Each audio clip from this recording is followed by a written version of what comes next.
మేమైతే దర్శనానికి అయితే టికెట్ తీసుకునేకి లైన్లో ఉన్నాము. ఇక్కడ ఎంత మంది ఉన్నారో అసలు జనాలు తిరుపతిలో. అది ఎక్కడి నుంచి వస్తారో కూడా అర్థం కాదు. ఇంకా మేము ఇప్పుడు వచ్చాము, నిమిషానికి ఒక 100 మంది వస్తున్నారు. అంతమంది ఉన్నారనమాట టికెట్ తీసుకునే దగ్గర.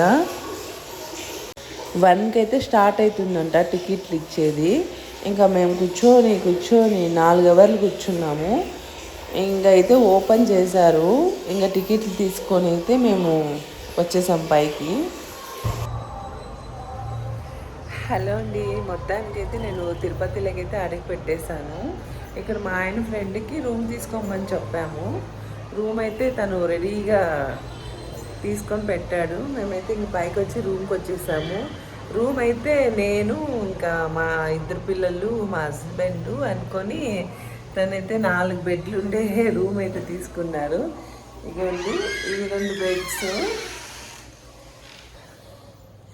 ఇక లోపలికి ఒక 2 బెడ్స్ అనమాట. అంటే హస్బెండ్ వైఫ్కి 2 బెడ్లు, పిల్లలకి 2 బెడ్లు తీసుకున్నాడు. పెద్ద రూమే ఇది.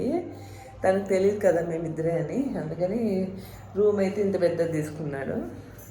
ఇంకా రేపు దర్శనం మాది, రేపు దర్శనం అవుతుంది. ఇప్పుడైతే ఫుల్ టైర్డ్ అయిపోయినాను. నేనైతే రెస్ట్ తీసుకుంటాను. Bye bye.